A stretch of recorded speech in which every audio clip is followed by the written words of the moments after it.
Welcome to the Bite-Sized Brilliance Podcast. I'm your host, Dr. April Darley.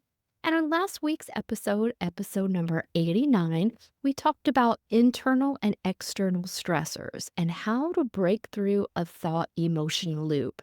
And I want to build on that this week because I had a few clients reach out to me and they had an extremely stressful week with these external stressors. And they had a very hard time pulling back their stress response. And I noticed a pattern between every single client is they did not do this one thing. They did not create a habit, a daily habit of stress release. And this is a big mistake that I don't want you to make, my friends. So we're going to dive into it right now. One thing you may not be aware of is how your body actually begins its stress response. Now, you may be thinking, I don't care, I just want to get rid of it. But like anything in life, the more you understand something, the better you're able to navigate through it. More knowledge is really important, especially when it comes to how your brain and your body work together. This is something that I'm talking about in my upcoming group coaching course, The Neuroscience of Stress. If you're interested in jumping on the wait list for that, I'll drop the link below. But I have found that when people know how their stress starts and they know why their stress is starting, they can stop it much faster. And that's what I want for you, my friend. I don't want you to spend hours or days in this thought, emotion, anxious stress loop. So let's tell you how to break free from that. First, I would love for you to listen to episode 89, but we're going to build on this. In case you didn't, you just want to jump right into this one. When your body senses some kind of threat, now your body does something called neuroception. Neuroception is your body sending data to your brain via your senses, especially sight. Sight's kind of hardwired into that brain. When you have a stimulus, let's say you see someone shady approaching you and your threat detector goes off. Now, what happens is your brain immediately sends out two signals. The first one is a fast response signal, because if the person coming toward us is dangerous, we want to be able to take care of that quickly. So a signal gets sent to your amygdala, the fear detector, and your brainstem to begin your stress cascade in a fast response way. Your brain and body are being prepped to fight or flight as the first response to a stressor. Now, you have a window of time to stop that stress response. You also have a slow signal that's being sent to your logical brain, your prefrontal cortex, which is right in your forehead area above your eyebrows. That slow response is being asked to weigh in logically. Is this a real threat? Or can we handle this? Are we making this up? What's the call here? Now, the reason the fast response takes priority is because you want to be able to react quickly if necessary. So the fast response always gets priority over the slow response. But the slow response does get to weigh in on how critical is this threat. Is this a real threat, or are we just kind of doing it to ourselves and making this up? Now, if the brain determines this is a perceived threat, not that big of a deal, the person walked right past us, they're not paying us any attention, the threat should be over, right? Well, wrong. This is where you can keep the threat activated by your thoughts, your behavior, and especially if you do not do anything to calm down the stress cascade. What do I mean by that? And this is the trap my clients sort of fell into this week.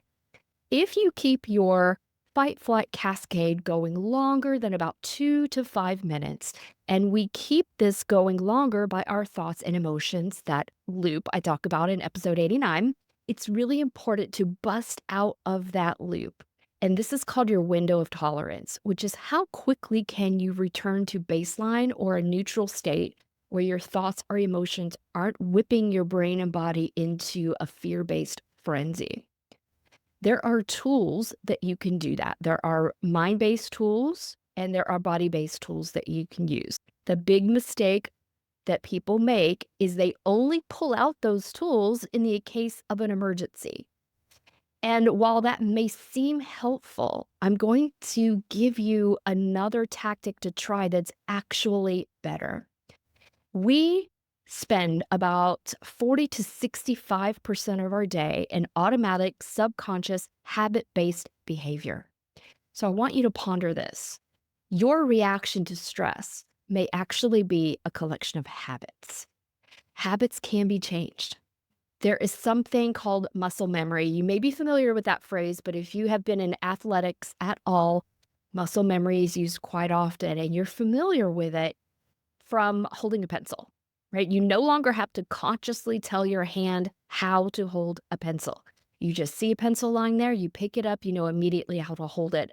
The reason that works is that you have held a pen or a pencil millions of times in your life, so your brain has created a habit on exactly the steps needed to hold that pencil, and you no longer have to divert any conscious attention to it. It is on automatic pilot. This is what I want you to get to when it comes to your stress response. If you get in the habit of every day practicing stress relief, you will create muscle memory and a habit-like behavior so that when you are in emergency times of stress or really high anxiety, you don't forget what you're doing. And it's actually normal to forget all your training if you have not created muscle memory, habit-based stress relief training. Here's why. That fast response is designed to hijack the prefrontal cortex or logical brain if you let it carry on longer than 5 minutes. Longer than 5 minutes, the brain and body are getting the signal that you don't feel capable of handling whatever threat or whatever stimulus it is. So the body is being instructed to marshal a long-term stress cascade. This is where you see cortisol rise. This is where you see extra adrenaline being dumped into the system where you get jittery, and it's hard for you to think or focus. This is normal. It doesn't mean that there's anything wrong with you. The body is doing what it's designed to do. And this makes it a lot harder for you to back that stress response off if you don't catch it early, especially if you have not created habit-based muscle memory stress relief tools. I have a blog over on my website. It's called How I Handle a Very Bad Day. And you can see what some tools are in my toolkit. But I want you to think about a toolkit of your own. These don't necessarily have to be things that you carry with you, like extra, but you always have the ability to use your breath. Long and slow breathing is going to help you deactivate the sympathetic nervous system, which is your fight or flight, and help you click back on your parasympathetic rest, relax, digest.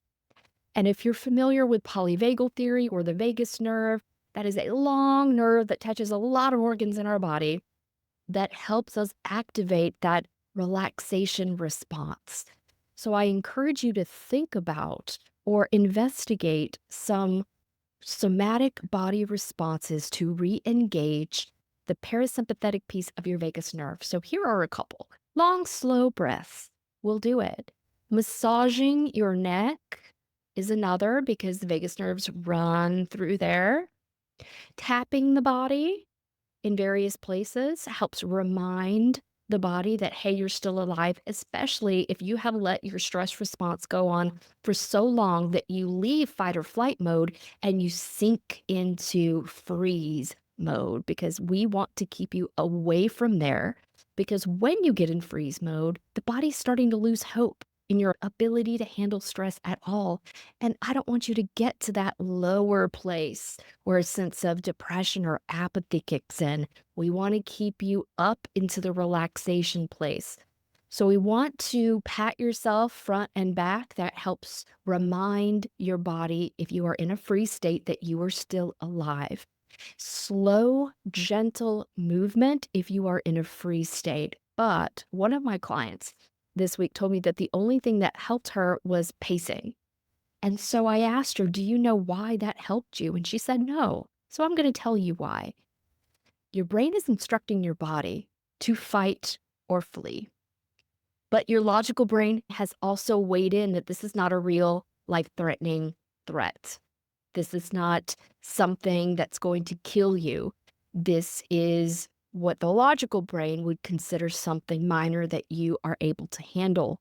So when that's the case, the logical brain does have some override ability. Since the logical brain has processed the stimulus and said it's not a real threat that's going to kill you, it backs off your ability to run or fight. But your body is still being flooded with adrenaline. So if you are a person who is in fight or flight mode, you want to discharge the adrenaline to help you return to your baseline inside that window of tolerance. What I recommend is doing very short bursts of running in place, jumping jacks, rage cleaning, anything. If you do that for normally 5 minutes or less, you're going to burn out the excess adrenaline, and it's going to help that parasympathetic nerve re-engage your relaxed state. And you will know this if that is part of your muscle memory stress relief toolkit. So quick bursts of movement if you are in fight or flight. If you are in freeze, then we want to go long and slow, gentle movement, like consistent, gentle movement, because we have to raise you back up again and get you out of that hopeless place. I also recommend flower remedies, especially Bach Flower Remedy Rescue Remedy. You can add that to your water. It's great for helping with anxiety or shock or of fear in general. So I often use that a lot. Grounding is really important. So take a walk out in nature, breathe some fresh air. Again, long and slow breathing is going to help you return to that window of tolerance and your baseline. These are simple things that you can do if you create daily habits of doing them. And they are so easy, my friends, and there's so much more. I encourage you to investigate polyvagal theory or calming down your vagus nerve. There are many different breathing techniques out there. There's meditation, grounding techniques. It all works. But the trick is you have to do something consistently to develop that habit. And your brain loves to run on automatic programs, AKA habits. So you are training your brain and body how to work together through your own relaxation toolkit. And you won't be able to do that unless you create a program specifically for that that involves muscle memory. And so when you get in an elevated stress state, you don't lose your ability to cognitively get yourself out, because your brain and body will know what to do. You'll know what to reach for, and you can take a stress response down from hours to minutes by doing this type of work.